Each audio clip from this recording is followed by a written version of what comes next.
Hi, and welcome to Common Denominator, straight up conversations with me, Moshe Popack. Each week I chat with pioneers, innovators, and truly inspirational people from all walks of life to learn the steps they take to turn their ideas into reality. My goal is to empower you to dive in, be bold, and take profound steps toward realizing your own potential. This week's guest is Dr. Nick Tsaggarelis, whose expertise is in physical medicine and performance therapy. If you're struggling to overcome injury or just want to feel healthier, Dr. Nick will share expert insight on how to improve your physical, spiritual, and emotional fitness. Next. This is Common Denominator, straight up conversations with Moshe Popack. Now, here's Moshe. Hi, Nick. Thanks so much for joining us on Common Denominator. Thanks for having me, Moshe. It's a pleasure. So tell us a little bit about your approach to health and well-being.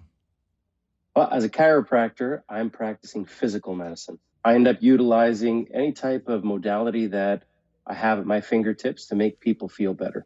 The first thing and the most important thing is to figure out what people want, whether they want to move better, sleep better, think better, eat better. That's what I'm there for. So I know you also have something called the 4 pillars. And Yes. I think that seems to be your mission statement when you have any patient. Tell us a little bit about the 4 pillars. The 4 pillars are sleep, nutrition, mindset, and movement. And I want to bring it back to stress, first of all. Stress has to do with a continuous demand placed upon the body. And when we don't have health, we don't have the ability to adapt to those demands. And the different stressors, I call them 5 stressors, and they are biochemical, environmental, psychological, emotional, and physical. And we're constantly bombarded with all these 5 stressors on a regular basis. And so when somebody has ill health or they fall ill, it's because they've had too much of one or all of these stressors hitting them at the same time. And in order to be as healthy as they can, what they need to do is ensure that those 4 pillars are present so that they end up having that ability to adapt to those stressors. Yeah, so let's break down each of those 4. Let's start with your thoughts on sleep, because I know all of the old people, 1/3 of their life is in their bed, sleeping. It is something that, unfortunately, for many, many years, people, especially healthcare professionals like myself, we try and get as little sleep as possible, thinking that it's a badge of honor to be able to be at your best with the least amount of sleep possible, which I think is starting to change over the last little while. What you said, that 1/3 of your life is spent in bed, that is correct. The optimal amount of sleep would be 7.5 hours. At least that's what all the research says. But the problem is that people don't have good quality sleep. Their sleep is disrupted. They're unable to be comfortable in bed. They have pets or children that disrupt their sleep. And it's during sleep that you end up getting rid of a lot of the toxins in your brain. You're, for all intents and purposes, defragmenting your brain and allowing all the different parts of your brain in that day to go back into normal. In addition, what also ends up happening is that's when your growth hormone is released, so that you're actually getting repair of all your tissue that you've damaged throughout the day. It's amazing to realize that the body in a restful state has the ability to rejuvenate and heal itself. And it may even sound funny, but something as such like a pillow. I know that when we travel, my wife's like, don't forget the pillow, because, that's the pillow that she got used to. Or we go and get an organic, specific type of mattress. And I still say that's a great investment, because it sets up your foundation to how you go through the rest of the day. I often get questions from patients that end up inquiring about, what kind of mattress should I get, Dr. Nick? And I would say, well, it has to be comfortable, but you also have to consider what type of body you have, how you sleep comfortably. Are you a stomach sleeper, a back sleeper, a side sleeper? Do you have small hips?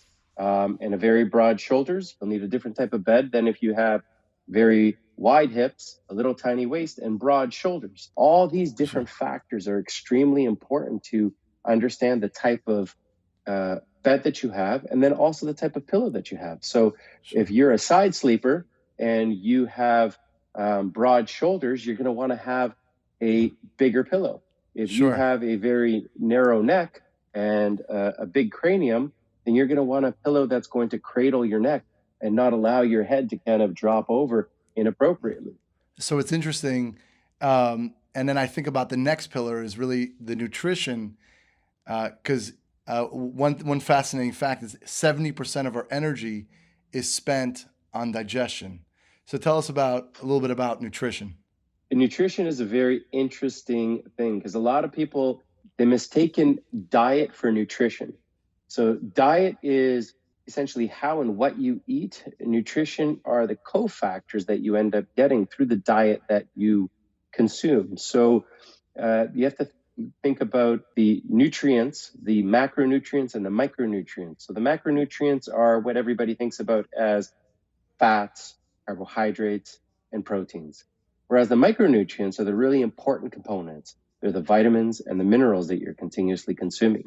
And if you don't have the appropriate minerals and vitamins, your sleep can sometimes not be as beneficial as if you are getting the right type of foods into your body. And food has a big emotional component to it. So things have to taste good, have to feel good.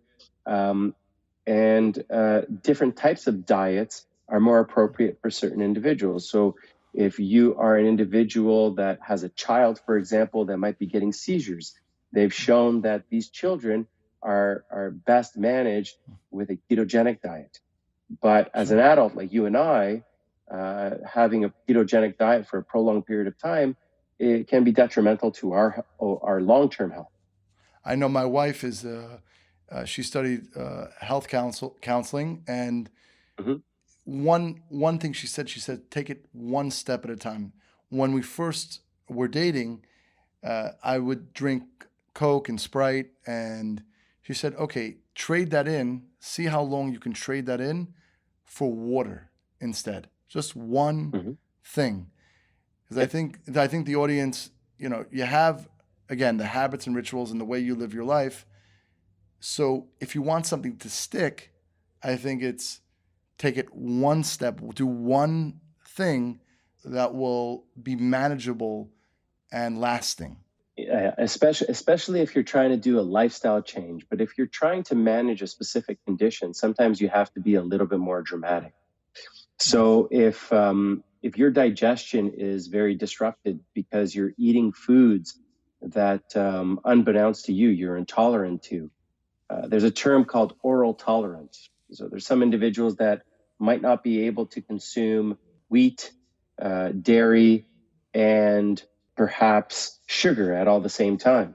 So having a dessert might not be good, but if you separate them and you have them individually, that might be able to be tolerated. Now, that being said, when you're looking at making lifestyle changes, sometimes drastic changes are good because it also teaches you that you're capable of making these changes. Sure, and I love one of my favorite prongs also is the mindset pillar. Yep. The brain is the greatest tool, and it could be your best friend or unfortunately your worst enemy. Maybe you have some, I guess, I like to say life hacks when it comes to mindset. So the mind hack is, I think, finding time for a growth mindset. So seeing how you can actually learn from every single situation that presents itself, as well as finding time to be mindful. So taking that time to actually be present within yourself and understanding what you want. And also surrounding yourself with positivity and positive people. If you don't have that positivity around you and have the support that you actually need or find the support, then I don't think you can actually achieve that. So mindset as a whole has a combination of, having intention and attention, which is something that we talked about before. Having the desired outcome, so your goals, and that would be your intention, right? But Sure. being mindful and being attentive to everything. And I want to emphasize your other point you made about there is no failure. It's really, really learning experiences. We're going through life. If we can have the mindset of, let me take the best out of this experience and learn from it and grow from it, that is a tremendous perspective. Not easy, but the more conscious of it we are, I think the better. The fourth pillar is also pretty important, is movement. Well, that's really what my wheelhouse is, right? My wheelhouse is understanding how people move and ensuring that I can help them move at their best.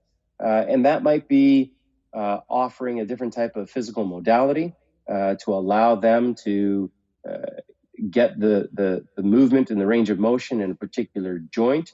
And that could be something as simple as they can't bring their arm overhead and they want to be able to exercise, or to the point of a professional athlete where that professional athlete identifies themselves as moving. It could be athletes like, a 27-year-old law student that I saw yesterday that used to run track at a university in the US. Unfortunately, she wasn't managed appropriately and is dealing with a lot of foot and lower extremity complaints. But this gal, unfortunately, can't do what she wanted to do. And because she can't move the way that she wanted to move, no longer can she identify as being an athlete, which prevents her from being able to sleep well, which makes her have bad food choices, because there's a lack in belief that she can accomplish what she was able to accomplish. So she ends up seeing a spectacular performance coach who's a psychologist that helps with her performance anxiety. But also, we need to get her to be able to trust her body to be able to move well. What's your thought on this, on psychology of pain? Well, I'm not an expert in the psychology of pain, but what I do know is that pain is present for our body to provide us with an understanding that something's wrong. When you have pain, those four pillars actually have a huge impact on it. Because if you don't sleep, you're going to have more pain. If you don't sleep, you're going to make bad food choices, and then that's not by choice. These bad food choices is because your insulin it has changed in terms of how it works on all the cells. You want very high sugary food so that you're able to absorb energy really, really quickly. So you're going to be picking the chocolate bar as opposed to the nice salad. You're going to be picking the chips that are really calorie rich and get you a real big jolt, as opposed to the nice veggies that have been steamed with the really good quality rice. And you're actually going to not make good choices because your brain hasn't actually processed things appropriately. So you're going to be fatigued. And then when you try and move, you're going to have bad movement patterns. And this is why I go back to these four pillars and why these four pillars are so important. They end up, unfortunately, making us not make good choices. And these are physiological components. So if we wanted to take actionable steps starting today, right now, what would you say, let's say using these four pillars, what are actionable practical tools that people can use that you would advise? First, it's sleep hygiene. So sleep hygiene means that you're going to bed at the same time every single day. You have a ritual, whether that ritual is reading before you go to bed, journaling before you go to bed, praying before you go to bed, having a positive, thought-provoking conversation with a significant other or a friend, staying away from any type of electronic for about 1 to 2 hours before your time that you've decided is time to go to bed. And the optimal time is around 10 to 11 o'clock. Not eating about 3 hours to 4 hours before you go to bed, not consuming caffeine 12 hours before you go to bed. I would say that would be the first thing. And you want to make certain that that bed is comfortable. It's a cool environment. There's no light, and there's not going to be any disruptions. Your sleep hygiene, paramount. Sure. And then it's nutrition, ensuring that you're getting the adequate amount of multivitamins and or vitamins and minerals, ensuring you're getting the appropriate amount of essential fatty acids. When you wake up, taking vitamin D to improve your overall hormonal health and your immune health, taking vitamin C and taking probiotics. You want to get good quality proteins in there, whether they're animal or plant-based proteins, nothing processed. Try and cook your food when you eat. Do not eat with a device on. Do not eat with distractions. Really be mindful. Almost use it as a meditative practice to chew your food and digest it. And you were saying about the mindset, about the action step, because I do want you to touch on that before we wrap. I think it's two components. The first component is, there's a saying that when you're pointing a finger, there's 3 pointing back at you. So before you end up engaging in negative language and negative thought, because thought becomes actionable, right? Sure. It becomes true. Try and look at positivity. Think about things in a positive light as opposed to a negative light. Look at yourself as the conduit of change and positivity. And I think a big component is implementing some sort of meditative practice. And if you can do it twice a day, that would be the best. Start with 1 minute of mindful breathing. If you can do 5 minutes, wonderful. That's where the mindset component comes into play, with deep breath work and gratitude. Sure. And then the last part is movement. Movement, it ends up opening up your body. It allows you to breathe better. And if I were to say, if you were to pick one movement practice, it's very simple. You can go online, take the spiritual component, religious component out of it, if that's unless that's something that you desire, and just do something called sun salutations. Sun salutations allow you to open up all different parts of your body. They're safe for the majority of individuals to do. Sure. And all they are is just stretching all the different parts of your body while you breathe to allow you to actually open up your body. And then walk. Walking is one of the simplest, easiest movements that the majority of people that are able-bodied can do. Sure. Well, I want to really thank you for joining us in Common Denominator.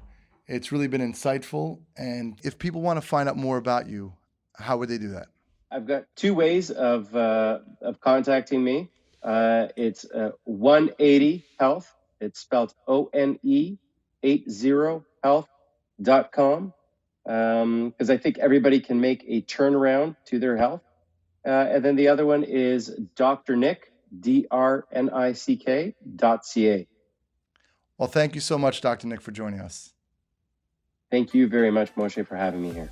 Hope you enjoyed this episode of Common Denominator. Next week, my guest will be internationally renowned mentalist Guy Bavli. Guy's known as the master of the mind, so prepare to be inspired and amazed. Until then, have a great week, and we'll talk soon. Thanks for listening to the Common Denominator podcast. Join us next week for another inspiring, impactful, and empowering conversation. To learn more about Moshe, head to MoshePopack.com. If you enjoyed this episode, feel free to share it. And we'd be grateful if you could rate, review, and subscribe to the show. Don't forget to sign up for our newsletter and visit our #Positivity store.